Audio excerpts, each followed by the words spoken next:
کبھی زندگی میں کوئی منصب مل جائے نا، منصب، تو اس منصب کو اپنی زندگی میں بگاڑ کا سبب نہیں کرنا۔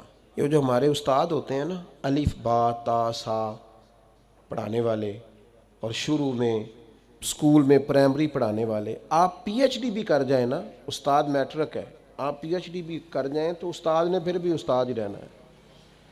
ہمیں نہ ذرا کوئی منصب ملتا ہے نا ذرا، یعنی جو کل کو تنقید کر رہے ہوتے ہیں نا حکومت کچھ نہیں کر رہی، جب انہیں حکومت ملتی ہے نا پھر ان کو پتہ چلتا ہے اوہو کچھ ہو ہی نہیں سکتا، خزانہ ہی خالی ہے، حالات ہی خراب ہیں، پچھلوں نے کچھ نہیں کیا۔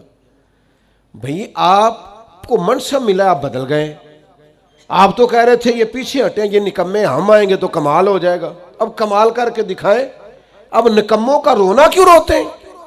منصب لوگوں کو ملتا ہے تو لوگوں کے پاس پیسے آتے ہیں تو پھر ان کو غریب بندہ ہی کو نہیں نظر آتا۔ جس کے پاس گاڑی ہو وہ کبھی نہیں کہے گا آپ سے کہ یار گجرانوالہ کرایہ بڑا ہو گیا ہے، کبھی نہیں کہے گا، چونکہ اس کا مسئلہ پٹرول ہے، اس کا مسئلہ کرایہ نہیں ہے۔ ہوتا یہ ہے کہ منصب ملتا ہے تو لوگوں کی طبیعت میں بگاڑ آ جاتا ہے۔ کوئی تو ہو نا جو آپ کو کہے وہ ادھر آئے نا، اس میں بھی ایک لذت ہے۔ اگر انسان کے منصب نے اس میں بگاڑ پیدا، ہمارے منصب ہماری طبیعتوں میں، بڑا ظالم نہیں جو اپنی اماں کو بھی کہتا ہے کہ میں حضرت ہوں، میں ٹیچر ہوں، میں مالدار ہوں، ابا جی کو بھی کہتا ہے۔ آپ کچھ بھی ہو جائیں، کہیں بھی چلے جائیں، وقت کے محدث اعظم بھی ہو جائیں، جنت پھر بھی ماں کے قدموں کے نیچے ہی ہے۔ کیسے ادھر ادھر ہو سکتے ہیں آپ؟ اپنے مناصب کو کبھی بگاڑ کا سبب نہ بنائیں۔ میں تھوڑے دن کی بات ہے، ہمارے دوست کچھ پیار کرتے ہیں یہاں، زیادہ نہیں، تھوڑا سا ایک سسٹم ہے رمضان میں کچھ لوگوں کی مدد کرنے کا۔ تو میں یہ کچھ دن ہوئے سیڑھیاں چڑھ رہا تھا مسجد کی گلی میں سے عصر کی نماز کے لیے، تو ایک بوڑھے نے مجھے آواز، صاحب السلام علیکم، نکی جی گل کرنی سی۔ میں کیا حکم؟ وہ کدی کدائیں تھوڑے سنگی کو راشن دیندے نے روزے آج۔ میں نے کہا مل جائے گا آپ کو، رمضان آئے گا تو۔ کہنے لگے پہلو نہیں مل سکتا، راشن ونڈن والے اور لوگ کو عیدوں بعد بھی بھوک لگ دیجئے، پہلے نہیں مل سکتا۔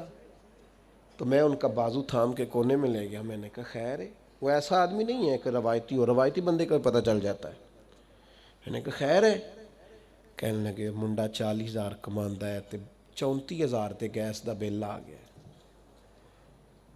تے میں جنی واری راتی اٹھیا نا او دے کمرے دی بتی بلدی سی پئی، آندا تے نہیں بیچارہ تکلیف ہے چھے۔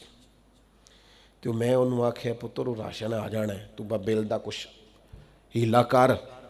تو میں کیا حضرت صاحب نو آکھاں گا کہ انہیں سنگیاں نو آکھن، وہ دوست منصب ملے ہیں تو ہمیں بھول ہی گیا ہے، دائیں بائیں ہمیں یاد ہی نہیں رہا۔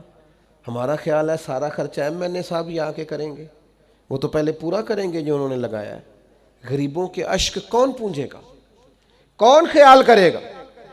تمہیں منصب ملا ہے، تم آگے چلے گئے، واپس آؤ، اپنی سطح پر غور کرو۔ آج شب برات کی نورانی رات میں آپ سے عرض کروں گا، میرا مالک بڑا راضی ہوتا ہے جب غریب کے آنسو پوچھے جاتے ہیں، اللہ بڑا راضی ہوتا ہے جب بھوکے کو روٹی کھلائی جاتی ہے۔ میرے مرشد کریم غوث پاک فرماتے ہیں میں نے 50 سال دین پڑھایا ہے، میں اس نتیجے پہ پہنچا ہوں رب سب سے جلدی اس وقت راضی ہوتا ہے جب تم بھوکے کو کھانا کھلاتے ہو، اللہ اس وقت راضی ہوتا ہے۔ اپنے آپ کو بہت بڑا نہ سمجھ لو یار، آؤ تھوڑی تھوڑی کر کے مدد کریں لوگوں، اور اپنے اپنے تحت کر لو، اپنے اپنے گلی محلے میں کر لو، اپنے اپنے ہاتھ سے کر لو، لیکن بھولنا چھوڑ دو۔ ہم بھول جاتے ہیں، وہ ذرا پیسے آتے ہیں تو لوگ گاؤں کی رہائش ہی چھوڑ دیتے ہیں، وہ جا کے کسی سوسائٹی میں گھر بنا لیتے ہیں، انہیں پھر غریب نظر ہی کوئی نہیں آتا، وہ ادھر رہے ہیں تو انہیں نظر آئے نا۔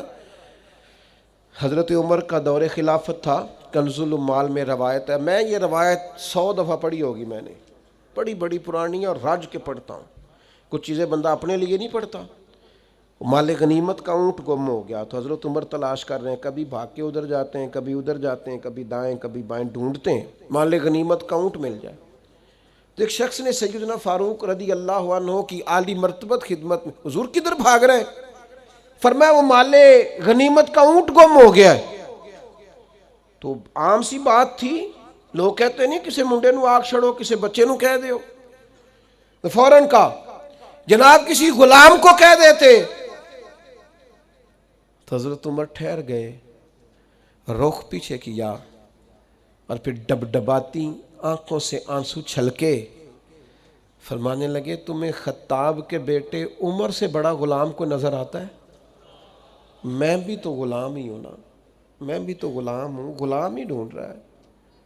میں اور کسی کو کیا غلام سمجھوں، میں بھی تو غلام ہی ہوں. 24 لاکھ مربع میل کا حکمران اور فرما بردار ایسے کہ عمر اشارہ کریں تو لوگ جانے ہتھیلیوں پہ رکھ کے آ جائیں، پر وہ فرماتے ہیں غلام ہی تو ہوں، میں غلام ہی ہوں. میرے دوست، منصب ملے ہیں تو ہم بڑی چیزیں بھولتے جا رہے ہیں. منصب ملنے پر چیزوں کو نہیں بھلائیں، لوگوں کا خیال کریں.